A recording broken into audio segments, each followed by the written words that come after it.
하나님의 말씀 신약성경 베드로전서 5장 6절에서 9절입니다. 382페이지 베드로전서 5장 6절에서 9절 말씀 교독하겠습니다. 그러므로 하나님의 능하신 손 아래에서 겸손하라. 때가 되면 너희를 높이시리라. 너희 염려를 다 주께 맡기라. 이는 그가 너희를 돌보심이라. 근신하라. 깨어라. 너희 대적 마귀가 우는 사자같이 두루다니며 삼킬 자를 찾나니 너희는 믿음을 굳게 하게 하여 그를 대적하라. 이는 세상에 있는 너희 형제들도 동일한 고난을 당하는 줄을 알미라. 아멘.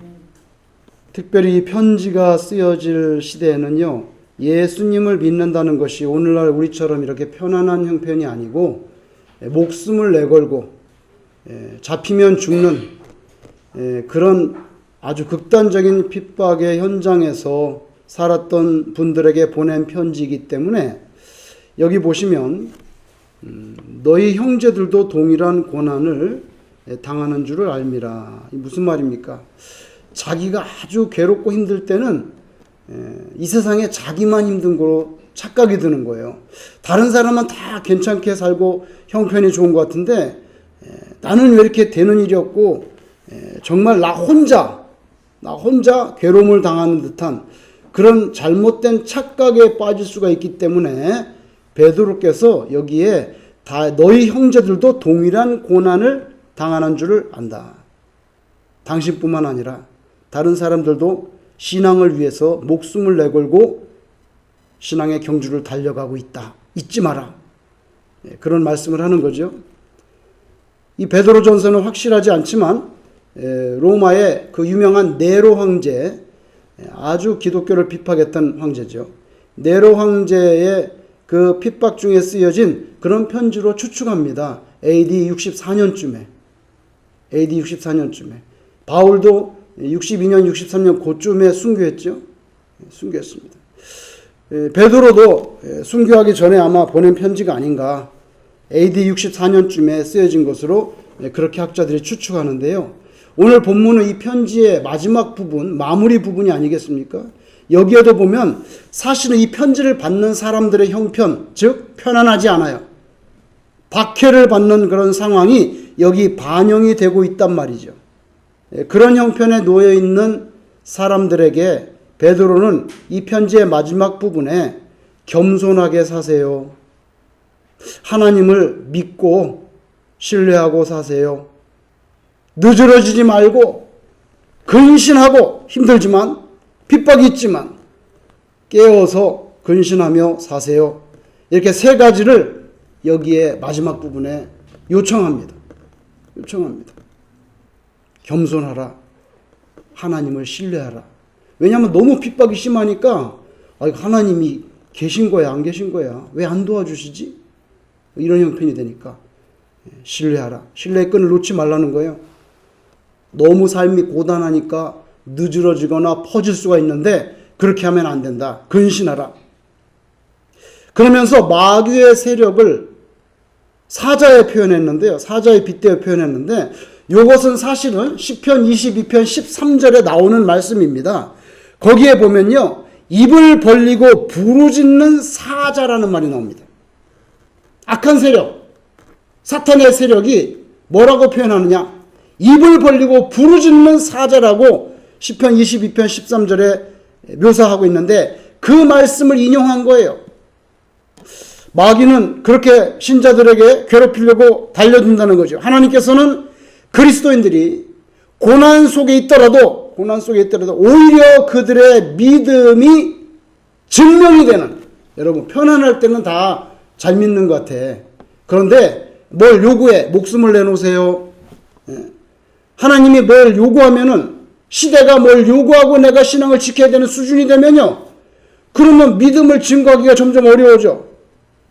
하나님께서는 그런 극단적인 핍박 속에 있을 때 성도들이 오히려 이번이 기회다. 확실하게 보여주라. 믿음이 확증되기를 원하십니다. 그러나 이와 반대로 마귀는 어떻습니까? 이제 그만 배교하지. 이제 그만하면 되지 않았나? 이제 그만 신앙을 포기하지. 그 그리스도인들을 삼키기 위해서 언제나 믿음을 배반하려나 하고 그냥 눈이 빠지게 삼켜 먹으려고 그걸 목표로 삼는 거죠. 하나님과 마귀는 완전히 이렇게 하늘과 땅입니다. 오늘 성경을 말씀 우리가 교독했는데 마귀를 우는 사자로 표현했어요. 잡아먹으려고 막 돌아다니면서 막 포효하는. 그런데 이 마귀가 노리는 사람이 있단 말이에요. 어떤 사람을 노리는가? 그러면 우리는 그런 사람이 되면 안 되겠죠? 오늘 여기에 세 가지 정도 노리는 사람이 나옵니다. 그 첫 번째가 뭐냐면 제 생각에는 교만한 사람이에요. 교만한 사람을 잡아먹기 쉽기 때문에 노립니다. 읽지 않았지만 5절 하반절에 보면 겸손으로 허리를 동이라. 하나님은 교만한 자를 대적하시되 이렇게 나오죠. 겸손한 자들에게는 은혜를 주신다. 6절에도 하나님의 능하신 손 아래서 겸손하라. 때가 되면 너희를 높이시리라. 여러분, 교만은 사실은 무서운 죄입니다. 위로는 하나님을 대적하고요. 교만한 사람은요. 하나님을 대적하고 옆으로는 다른 영혼들을 실족하게 하는 마귀가 쓰는 가장 효과적인 장치 중에 으뜸이 바로 교만입니다. 패망의 선봉이라고 했어요. 교만한 사람은 곧 망할 건데 아주 제일 먼저 망해. 그죠? 그래서 교만은 패망의 선봉. 아주 망하는데 최고 지름길이야. 그죠? 위로는 하나님을 대적하죠. 옆으로는 다른 영혼들을 실족하게 만들죠. 그러니 마귀가 이것보다 좋은 게 없는 거예요. 그래서 교만한 사람을 찾습니다. 삼켜먹기가 쉽기 때문에. 교만이 뭡니까? 사실은 간단하게 말하면 내가 최고라는 그런 착각이 있죠. 아유, 내가 최고야. 나는 목사인데, 난 누군데? 내가 최고야. 그래서 위로는 하나님과 원수가 되고 말아요. 내가 최고가 아닌데 하나님이 최고인데. 5절에 분명히 하나님이 대적한다. 누구를 대적하느냐? 교만한 자를 대적한다는 거예요. 여러분, 교만의 대표는 사탄이거든요. 사탄이 교만의 대표자야. 그런데 하나님이 사탄을 대적하는데 또 교만한 자를 대적한다. 그러면은 교만한 자는 곧 사탄에 가깝다는 얘기가 됩니다. 논리가 되죠. 그죠? 자기가 하나님처럼 되고자 했어요. 천사장 중에 루시퍼가. 워낙 능력이 강하니까 나도 뭐 하나님 좀 돼보면 될 것 같아. 그죠? 이 땅에서도 하나님을 두려워하지 않고 다른 사람들을 무시하는 그런 사람이 바로 이 사탄의 쫄병이라고 보면 크게 틀리지 않습니다. 하나님이 되고자 했던 이 교만의 왕, 교만의 극치죠.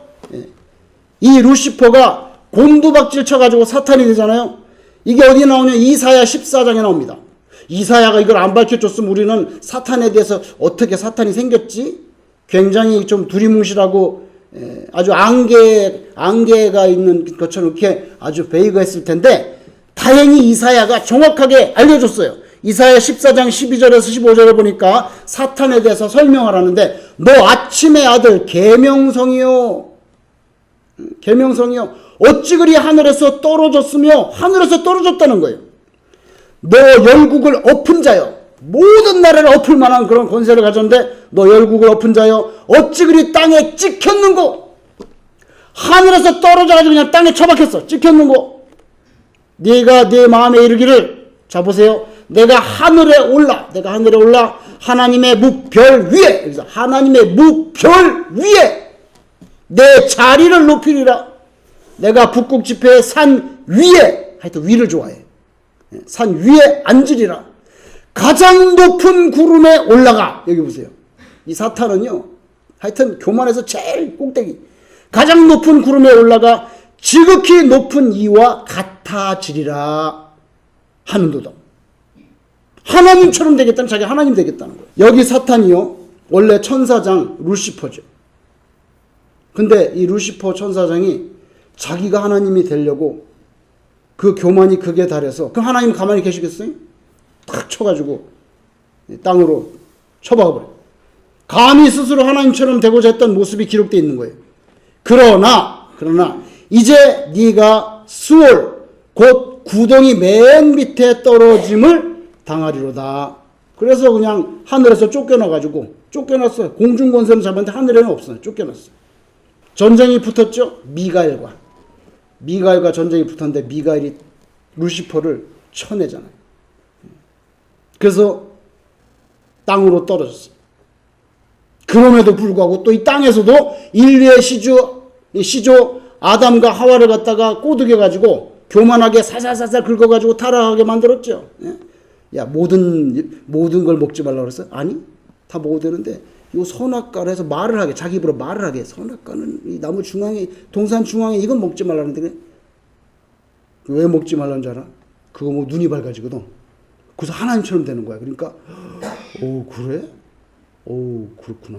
그래서 이렇게 자꾸 교만을 부추겨가지고, 그만 선악과를 먹고, 아담과 하와도 똑같아. 예? 사탄처럼. 하나님처럼 된다니까 눈이 뒤집힌 거예요. 그래서 하나님께 버림받게 되는 거 아닙니까? 이게 교만의 문제입니다. 근거도 없고 부질없는 프라이드. 그거를 스스로 높이고자 하는 자마다 망하게 되는 거죠. 결국 이 땅에서도 교만한 자는 간단하게 말하면 마귀를 닮은 사람이고요. 겸손한 자는요, 예수님을 닮은 사람이죠. 본체 하나님과 동등된 분이시지만 이 땅에 종의 형체를 입고 오셔서 십자가를 지고 하나님의 뜻에 순종하여 돌아가신 예수님, 겸손하신. 그러니까 교만한 자는 간단히 말하면 사탄을 닮아가는 사람이고, 겸손한 자는 예수님을 닮은 사람이고, 겸손이 뭡니까?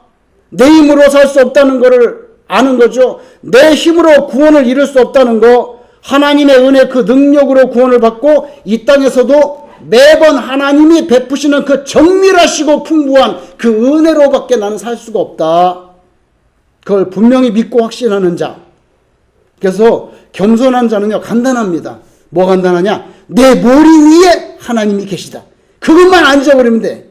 내 머리 위에 하나님이 계시다. 여러분, 유대인들이 여기 빵떡 모자 쓰잖아요. 그죠? 빵떡 모자 왜 씁니까? 땡볕 가리려고 씁니까? 아닙니다. 이거 쓰는 이유가 딱 하나입니다.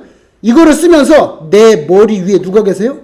하나님이 계시다. 이거를 안 잊어버리게 하려고 쓰는 거예요. 그래서 이스라엘의 통곡의 벽에 들어가려면요, 거기 문간에서 경찰들이 서 있는데 군인들이 그냥 못 들어가. 반드시 여기다 이걸 써야 돼요.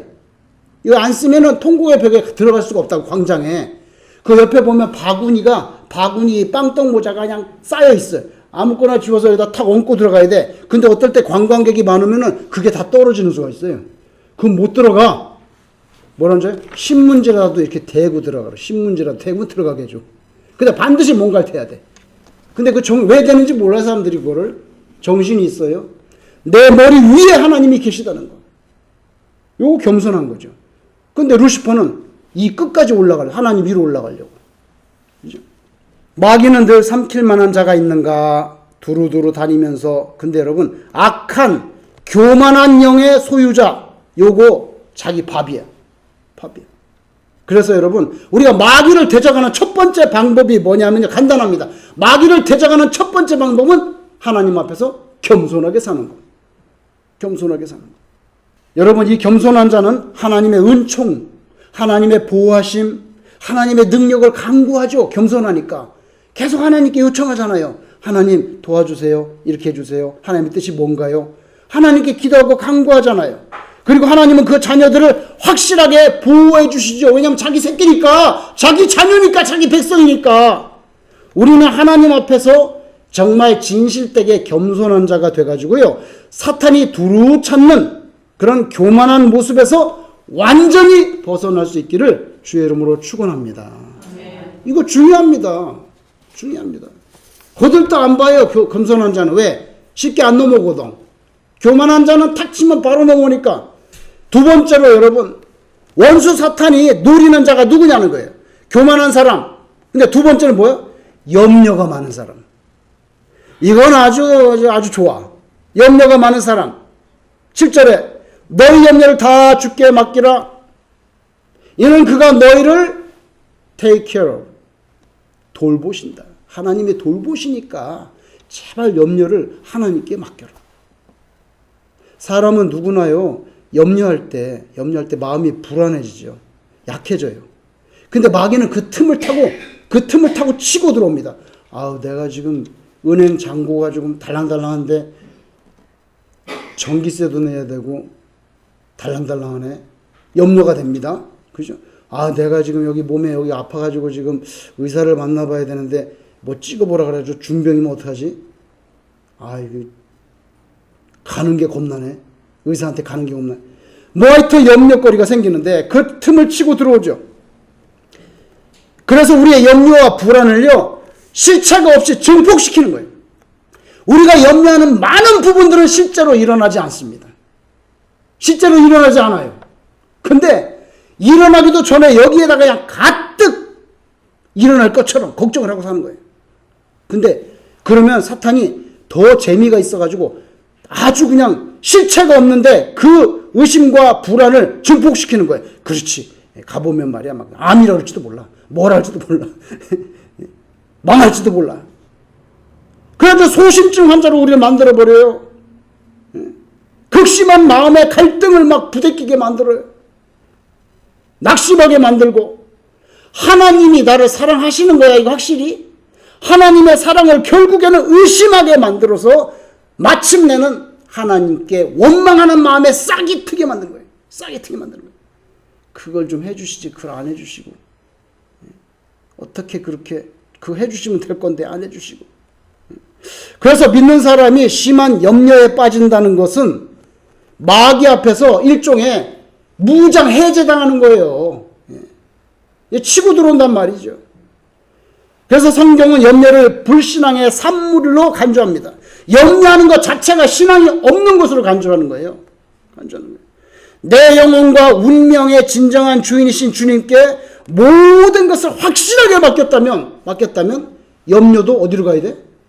다 하나님께로 올려드려야 돼. 왜? 어차피 내가 해결 못할 건데. 그걸 내가 끌어안고 있어봐야 무슨 소용이 있어? 하나님의 뜻이면 될 거고, 하나님이 기뻐하지 않으시면 안 될 거고, 이거 다 맡겨버려야 되는데, 이걸 끝까지 내가 끌어안고 사는 거예요. 내 스스로 마치 감당할 수 있는 것처럼 그러다가 염려에 빠지게 됩니다. 염려하는 사람은요, 비유하자면 마귀의 식성에 딱 맞는 식사감이야. 저와 여러분 하나님 앞에서 염려는 그냥 내려놓으시고 대신에 기도에 몰두할 수 있기를 주의 이름으로 축원합니다. 빌립보서 4장 6절 얼마나 정확한 말씀입니까? 아무것도 염려하지 말고. 네가 염려한다고 키가 자라? 안 자르지. 아무것도 염려하지 말고 다만 모든 일에 기도와 간구로 너희 구할 것을, 근데 그 다음이 중요해. 너희 구할 것을 뭐요? 감사함으로. 왜? 기도하면 될 거니까. 너가 요청한 대로 하거나 그보다 더 좋은 게 있으면 하나님은 더 좋은 걸 주거나, 너가 요청한 게 잠깐 딸깍해서 착각한 거면 안 해주시거나, 하여간은 너한테 제일 좋게 해주실 거니까 기도하면 무조건 일단 땡큐하라는 거예요. 왜? 수지 맞는 일이야, 이거는. 그죠? 그래서 기도와 간구로 너희 구할 것을 감사함으로. 왜? 제가 말한 대로 해주든지 더 좋은 걸 주시든지, 이게 아니면 안 주셔야지. 주면은 나한테 문제가 되는데. 그러니 감사함으로 하나님께 아뢰라. 그죠? 사자처럼 삼킬 자를 찾는 사탄이 노리는 자가 염려가 많은 사람입니다. 저와 여러분은 감사함으로 하나님께 아뢰는 그런 신실한 자가 되기를 주의 이름으로 축원합니다. 교만한 사람, 염려가 많은 사람, 마지막으로 사탄이 노리는 사람이 있어요. 뭐냐면은 조는 사람이에요. 조는 사람. 세상 그 어떤 것에 취해가지고 잠이 든다든지, 내가 막 이게 그게 뭐든 간에 그게 내 취미 활동이든지 물질이든지 아니면 명예든지 아니면 무슨 기술이든지 뭐든지 뭔가 내가 취했어. 하여튼 거기에 취했어. 예? 거기에 취해가지고 잠드는 사람들 다 여기에 해당되는 거예요. 그 앞에 가서 졸고 있는 거예요. 8절에 그래서 근신하라, 깨어라 이렇게 나오죠. 그러니까 마귀가 노리는 사람은요, 조는 사람이에요. 세상에 어떤 것에 취해서 잠드는 사람. 이 말씀은요, 이 편지를 쓰고 있는 베드로 사도에게 너무나도 정확히 가슴 아프게 적용되는 말씀 아닙니까? 예수님께서 십자가 지시기 전에 겟세마네 동산에서 같이 좀 기도해 주라. 어떻게 보면 처음이자 마지막으로 하나님과 독대하는 게 너무 괴로운 시간에 예수님이 이제 십자가 지고 돌아가셔야 되니까. 언제 예수님이 같이 기도해 달라고 한 적이 있나요? 복음서에? 하나님과 늘 새벽 미명에 가서 독대하고 기도했지. 근데 오늘은 너무 힘드네. 너무 힘드네. 나와 함께 같이 기도 좀 해주라. 근데 그거를 못 해주고 뽕냐 뽕냐 그러면서 잠들었잖아요. 베드로가. 그죠? 겟세마네 동산. 기도는 안 해주고. 졸다가 횃불 들고 몽치 들고 예루살렘 종교 당국자들이 파송한 행동대원이 도착을 하니까 자다 깨보니까 뭐 이 횃불이 들고 막 그냥 난리가 난 거예요. 놀래가지고 칼을 뺐잖아요. 그죠? 탁 해가지고 어떻게 귀를 정조준에서 톡 칩니까? 그날 그 말고는 목이 달아날 뻔했는데 빗나가서 기가 나간 거지. 그날 사람 죽일 뻔했어요.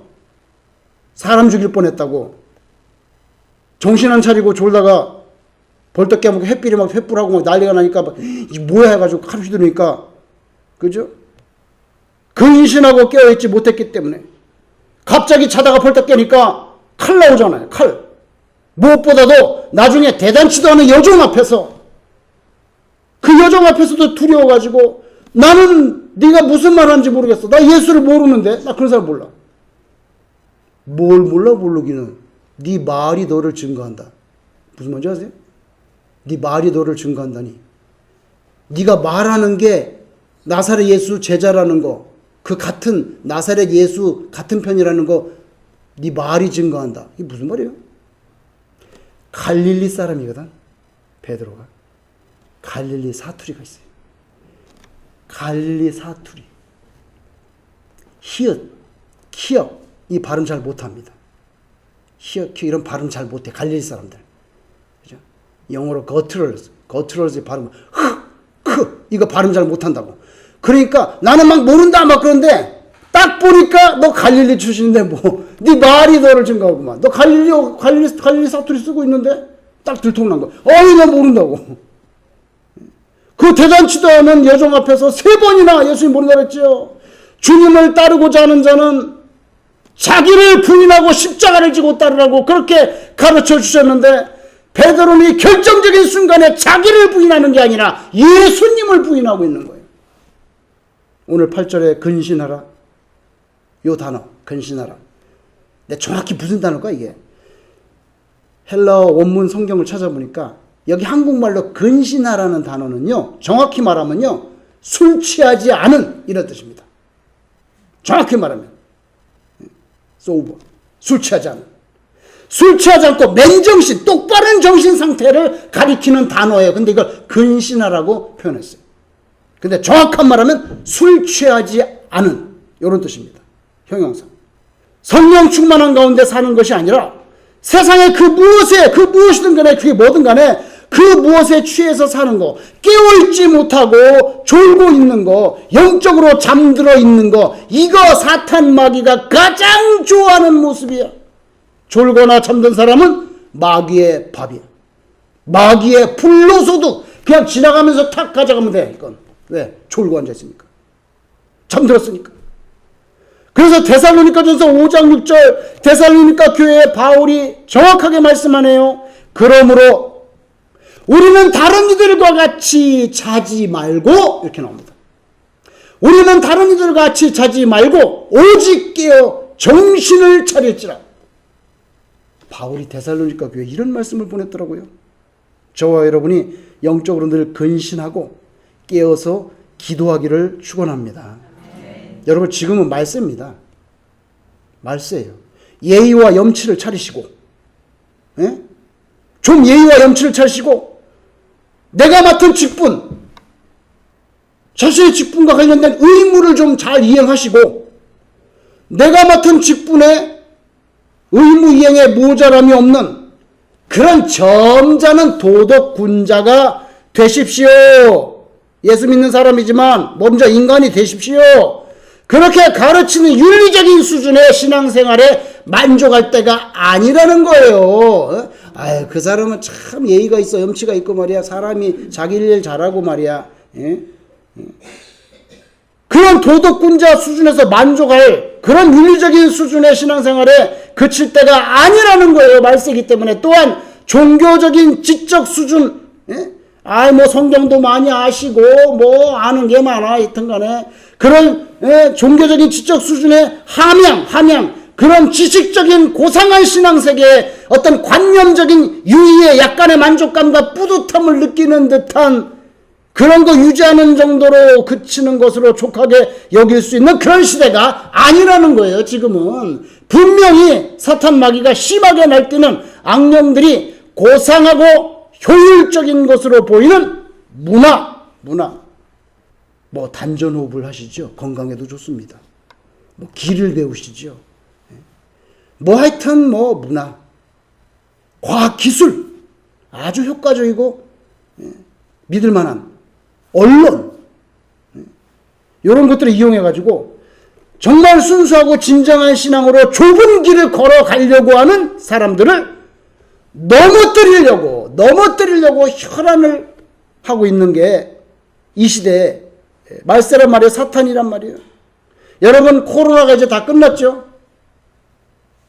코로나 팬데믹 때 다시 회상해 보시죠. 제일 먼저 충격적인 게 교회 예배를 폐하게 만드는 것이라고 저는 생각합니다. 모이지 못하게 강제했어요. 다 줌으로 해. 온라인으로. 모이는 건 안 된다. 근데 여러분 한번 생각해 보세요. 6.25가 터졌습니다. 전 국가가 전쟁에 휩싸인 거예요. 그죠? 대한민국 전체가 전쟁의 도가니로 빠졌는데 그런 최고의 국가 비상 상태에서도 전쟁이 일어났으니 모든 교회는 문을 닫고 일단 위험하니까 공산당도 들어오시고 하니까 또 조금 더 일제시대 때 일제야 신사참배 안 한다고 총회를 하는데 칼을 찬 순사들이 여기 목사님 사이에 중간에 앉아있어. 순사가 총회를 하는데 기독교 교단 총회를 하는데 그 순사가 앉아가지고 어떤 녀석이 신사참배를 우상숭배라고 발언하나 보려고 목이 달랑달랑하는 순간이에요. 거기서 선교사가 일어나서 이거 우상숭배입니다. 한국 사람들 벌벌벌 떨면서 우상숭배 아닌데 이거. 그렇게 목을 내야 되는 일제시대에 그런 극단적인 상황에서도 언제 한번 조선 팔도에 신사참배 문제가 심각하니 교회는 문을 닫으시고 일단 예배는 위험하니까 폐해야 된다. 그런 적이 있었냐고요. 이건 뭐 전쟁 터진 것도 아니고 일제시대 신사참배가 극에 달한 것도 아닌데 일단은 팬데믹이 터지니까 제일 직격탄이 교회로 탁 터지더라고. 일단 모이지 마. 문 닫아. 전부 온라인. 그러니까 또 눈치 빠르고 발 빠른 목사님은 앞으로는 시대가 온라인 교회 시대가 오니까 이게 뭐 빨리 왔을 뿐이라 그러면서 온라인 교회를 개척을 했어요. 여러분, 제 생각에는요. 한국에 기독교 신앙이 전파된 이래로 이번 팬데믹 때 최초로 우리 기독교 신앙이 대한민국에 들어온 구한말부터 들어온 이래로 지금까지 최초로 전국적인 규모의 주일날 공적 예배 폐쇄가 강제되었고 이건 공산당보다 센 거야. 6.25보다 센 거라고 이게. 그리고 강제됐고 그게 실현이 됐어요. 실현이 됐다고. 제 생각에 이거는 대한민국 기독교 역사의 훗날 아주 최고의 오점으로 아마 역사 사가들이 기독교 역사의 치욕이라고 평가할 가능성이 높아요. 전쟁이 나도 그 교회 문 안 닫고 교회 안에서 순교를 했는데 공산당 앞에 순교를 했는데 일제시대도 아니고 이거 바이러스 앞에서 문을 닫았다고 그랬어요. 그러면서도 매일 전철은 다녀. 전철은 스탑 안 해. 전철은 스탑 안 하는데 전철 안에는 사람들이 꽉 찼어. 여기 막 붙어 있어. 사람이 붙어 있어. 거리가 무슨 거리야. 여기 붙어 있어. 만원 전철은 지하 속에서 공기도 잘 안 통하는데 꽉꽉 차가지고 매일매일 지하 속을 질주해서 달려나갑니다. 근데 막지 않아. 그건 안 막는데 딱 주일날 한 번 모이는 공적 예배는 교회 문을 닫아야 돼. 법으로. 이거 너무 모순 아니에요? 매일같이 전철에서 옆에서 이렇게 마스크 끼고 있는데 그거는 다 달리고 매일 달려. 여러분, 이게 사탄이 제일 기뻐하는 방식대로 된 거예요. 저는 이번에 팬데믹 지나가면서 종말에는 확실하게 이렇게 되겠구나. 확실하게. 이렇게 어떤 바이러스 하나, 팬데믹 바이러스 하나 터뜨리고 그 다음에 어떤 바이러스 걸린 사람 추적하는 안면 인식 시스템 돌리고 그러면 바이러스 환자 지금 뭐 성남에서 인천으로 이동 중 실시간으로 다 추적하고 짐승의 표 찍고 그러면 끝나겠구나. 그게 얼마든지 가능하다. 여러분 한국에서 앱 보니까 옛날에 그 뉴스에 보니까 여기 인천에 지금 몇 명 발생. 그거 조금만 디벨하면 개인 추적도 나오는 거예요. 개인이 이 사람이 이 바이러스 감염자인데 어디에서 어디로 수포로 갖고 거기다 짐승표 찍으면 이제 전 세계를 갖다가 모든 데이터베이스를 하나로 통일해가지고 그거 장악한 사람은 이제 적그리스도가 돼서 그렇게 되는 거죠. 야고보 4장 7절. 그런즉 너희는 하나님께 복종할지어다. 마귀를 대적하라. 그리하면 너희를 피하리라. 믿음이 있는 사람은요, 하나님께 기꺼이 복종합니다. 믿음이 있기 때문에. 믿음이 있는 사람은요, 하나님과 원수가 된 마귀를 기꺼이 대적합니다. 왜? 믿음이 있기 때문에. 그리고 믿음이 있는 사람을 그들이 믿고 있다고 하는 왕 중의 왕 예수 그리스도께서 그 백성을 보호하시기 때문에 그 믿음을 가진 사람이 대적을 하면은 마귀는 피할 수밖에 없습니다. 근데 한글 성경에 피한다고 번역된 이 단어, 이 피한다는 게 정말 뭐라고 돼 있나 한번 찾아봤더니 도망치다는 동사입니다. 도망치다는 동사로 돼 있는데 피한다고 번역을 했더라고요. 그래서 제대로 표현하면 마귀를 대적하라. 그리하면 너희로부터 도망치리라. 이게 정확한 번역이에요. Flee from you. Flee from you. 너로부터 도망친다. 마귀가. 스가랴 2장 4절 5절 스가랴 선지자가 엄청난 것을 기록했습니다. 스가랴 2장 4절 5절에 보니까 예루살렘은 성곽이 없는 성이 될 것이다. 아니 성곽이 없으면 어떻게 되겠습니까? 왜 저기 쉽게 성이 있어야지. 성곽이 없으면 놀라라면 아무나 들어오면은 유사시에 전쟁이 벌어지면 왜 저기 쉽게 침범해서 예루살렘을 멸망시킬 거 아닙니까? 아니다. 그렇지 않다. 물리적인 성곽 돌 담벼락과는 비교조차 할 수 없는 이 세상에서 가장 강력한 성곽이 둘러쳐 있기 때문이다. 이걸 가르쳐 줍니다. 그래서 스가랴 2장 5절에 하나님께서 말씀하십니다. 여호와의 말씀에 내가 불로 둘러싼 성곽이 되며 그 가운데 영광이 되리라.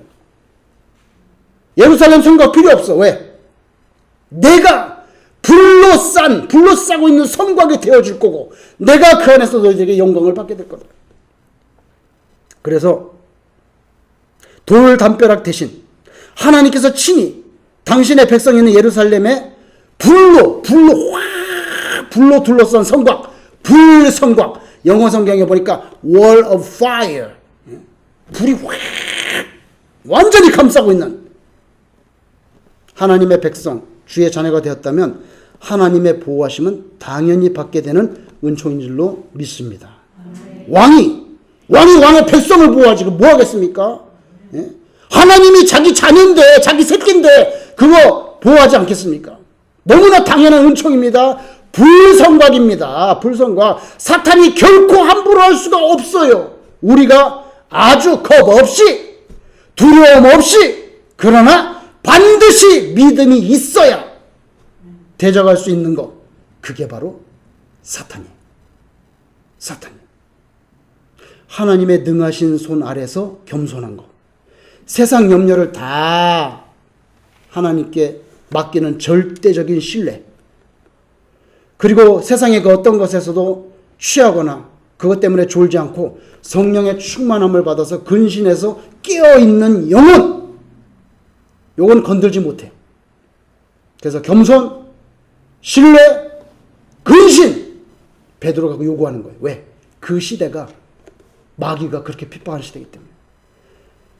저희가 하나님 앞에 겸손하고 절대적인 신뢰를 품고 누가 뭐라 그래도 하나님을 의심하지 않고 그리고 근신해서 깨어있는 영혼 되소서. 사탄과의 영적인 전쟁, 우리 모든 신자의 사령관이 되신 예수님을 따라서 사탄 마귀를 대적하고 마침내 믿음으로 승리하는 그런 십자가 군병 되시기를 오늘 주님의 이름으로 축원합니다. 기도하겠습니다. 아버지 하나님, 하나님이 우리를 주의 백성 삼아 주시고 자녀로 삼아 주셨는데 마귀가 노리는 먹잇감이 돼서는 되겠습니까? 우리가 교만하면 마귀가 춤을 추면서 우리에게 달려올 건데 그 교만을 다 버리고 하나님과 또 사람 앞에서도 겸손한 실체로 살아가게 하시고 아버지 하나님, 세상의 숱한 염려, 그 가치도 없는 걸 끌어안고 매일같이 부대끼지 아니하고 하나님께 과감하게 맡겨버리고 절대적으로 하나님을 신뢰하며 그리고 졸지 않고 세상의 것에 취하지 않고 성령의 충만함을 받아서 근신하여 깨어 기도하는 그런 십자가 군병 되도록 오늘도 성령께서 우리를 깨우치시고 인도하여 주시옵소서. 예수님 이름으로 기도드리옵나이다. 아멘.